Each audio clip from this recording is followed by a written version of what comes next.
Hey, all right, all right. Welcome to the Huddle. I love that music, man.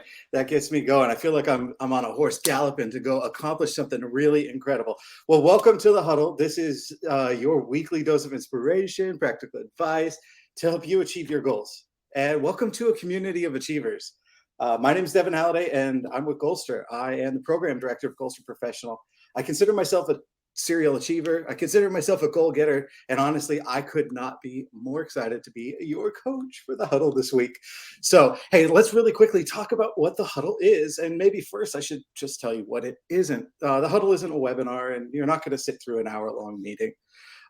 In fact, you're not even going to have to work hard to try and pull out any nuggets of wisdom that might be cleverly disguised as some sort of sales pitch. There is no sales pitch. At the Huddle, we're here to give you a 15-minute kind of no-nonsense, goal-crushing weekly kickstart. Make sure you have a clearly defined problem with a clearly defined solution, and ultimately help connect you to the right experts that we believe in and we trust. And these are people who've made achievement their specialty. And because the Huddle is powered by Goalster, you also have the opportunity to get Goalster goals. They'll help you stay focused. They'll help you stay accountable. And the reason we want to do that is at Goalster, we believe that everyone has the ability to achieve whatever they can imagine, whenever they move from hopes and dreams into milestones and goals. So together, let's spend a little bit of time today generating some energy, building some momentum, and helping crush some pretty cool goals this week. So speaking of this week, we are going to kick off a 4-part series at the Huddle discussing probably the single most important aspect of sustaining and growing a business. And that's prospecting and lead generation. And seeing that this is the start of that series, I thought we should probably start right where it all begins, and that's defining a targeted outreach strategy. And I'd like to introduce you really quickly to a special guest who's going to share their expertise and tips to help make sure that you achieve your goals this week. So please help me welcome Mr. Nadeem Elborno. Nadeem is an extraordinary accomplished sales professional, and he has a track record of leading some of the most amazing sales teams at Citrix, at FreshBooks, at ChargeBeat, to scaling international offices, to growing their enterprise sales divisions, and ultimately Nadeem now has a really cool opportunity and a really cool job at New Perspective Sales Coaching, and he provides B2B sales consulting at SaaS startups and for individuals and coaches and consultants. So welcome, Nadeem. Appreciate you having me, Devin. Excited for it. Absolutely. So before we jump all the way into what Nadeem has to talk about, what I wanted to share was maybe a little bit of a story about our friend Bob. So let's get aligned around a few problems, and let's talk a little bit about Bob. So Bob is an independent management consultant, and he's good. He's really good. In fact, Bob's past clients have benefited immensely from his services. But Bob has a problem. Like many of us, Bob is really gifted at what he does best, and that's provide some solutions for his clients. But like many of us, we always have to continue to work at that thing that isn't necessarily in our wheelhouse. So for Bob, it's about generating more leads, getting enough leads in his pipeline because it's looking a little bit dry. And Bob knows that he needs to do something different to turn some things around. But Bob is not necessarily exactly sure where to start. So he knows he needs a better way to map out and achieve his goals. And honestly, throwing darts at the proverbial dartboard is not getting it done. And that might sound familiar to many of you because Bob is like many of us as we're trying to figure out and adapt and adjust into our new strategy.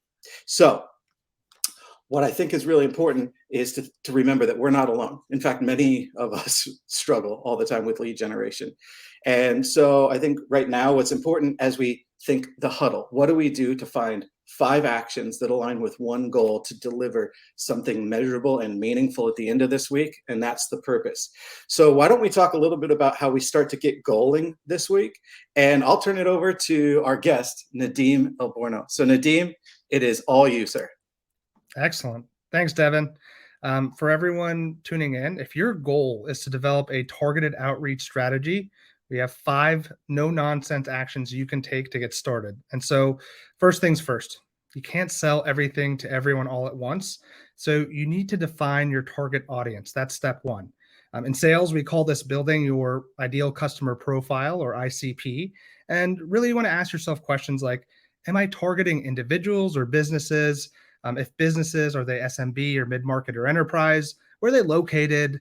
What kind of industries are they in? And what are some of their biggest pain points or problems that you can potentially solve? Now, if you're like Bob and you've already worked with a few customers, that's a good starting point to help you develop your ICP, or your target audience.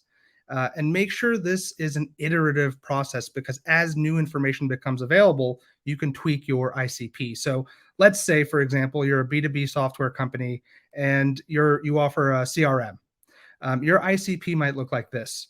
You might be targeting small to medium businesses in the technology and professional services sector, and they're 50 to 500 employees. The persona you're going after is a sales director or manager, a marketing director, or a CS director. And they're all in North America. And their pain points might be something like difficulty managing customer data, inefficient sales and marketing processes, lack of customer insights, or low retention rates. So once you've defined this, you really can't attract those prospects if you don't understand them. So after you define everything out, what it looks like, the next step is to research your prospects. Now you know who they are. So you get on social media, use sales intelligence tools if they're available to you, check the news, publications, and start to learn more about their interests, what's going on in their business, their needs and pain points. And so the questions you want to ask yourself are, what metrics are they really held accountable to? How are they measured against their goals? What do they care about? What do they do day to day? And what are some of the regular challenges that they face? You'll use all of that information for step three, which is to craft your compelling message. Your message needs to be clear and concise. It has to resonate with your target audience, meaning your audience wants value, and providing value comes from solving a problem and painting a better picture for the future.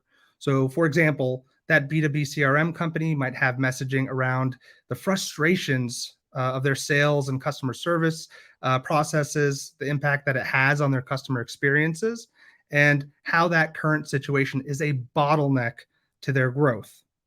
So this messaging should be personalized to them, to your prospects, and shared across multiple channels, which is how you get enough eyes on your messaging, which is the next step. So getting enough eyes on your messaging requires experiencing with different channels. This could be social media, it could be email, phone, direct mail, paid ads, live events, podcasts, right, and more. And so use the research that you've done to determine where you're most likely to reach your prospects, and use a good mix of different channels to increase your chances at having your message delivered.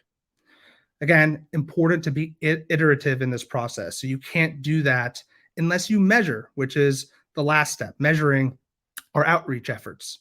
You want to see what's resonating with your target audience, and really what's not. And so some of the tools you use will have built-in analytics to measure impressions, opens, responses, that sort of thing. And some you will have to track on your own. But the important thing is to have some way of scoring, measuring, and testing your messaging per channel to find out where you need to focus your efforts.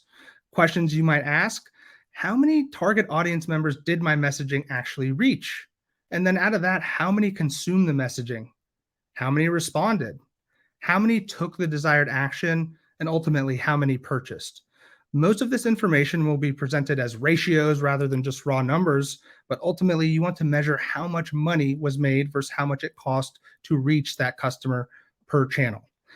If refining your outreach strategy is your goal, these 5 steps are a great starting point to get you going. Nadeem, this is actually some really, really neat insight. And I'd like to put this back up on the screen if I could, as a broken out as kind of a Goalster goal.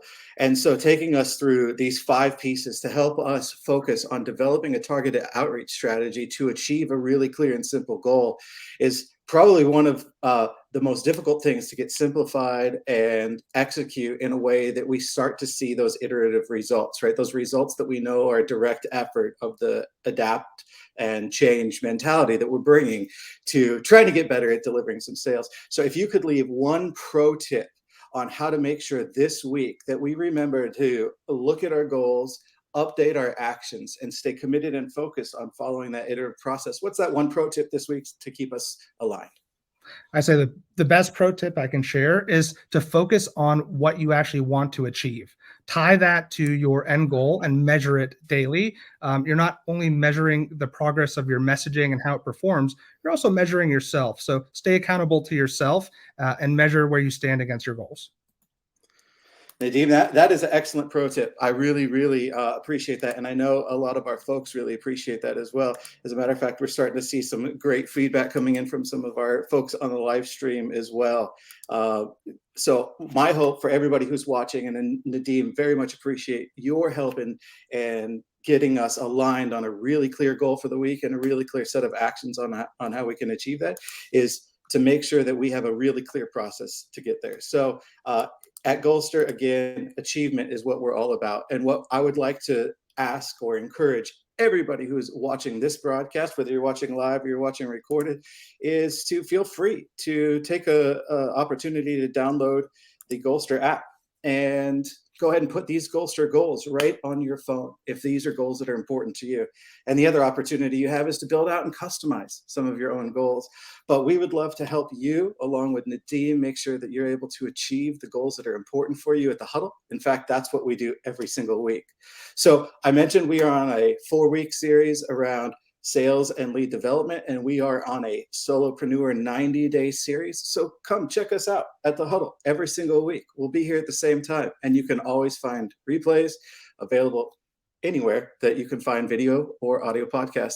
But that said, at Goalster, we're super appreciative of what you've been able to help us accomplish and achieve, Nadeem, and thank you so much for being part of sharing this Huddle and this Goalster goal with the rest of the world. Really appreciate it. Everybody, have an awesome week and go get it.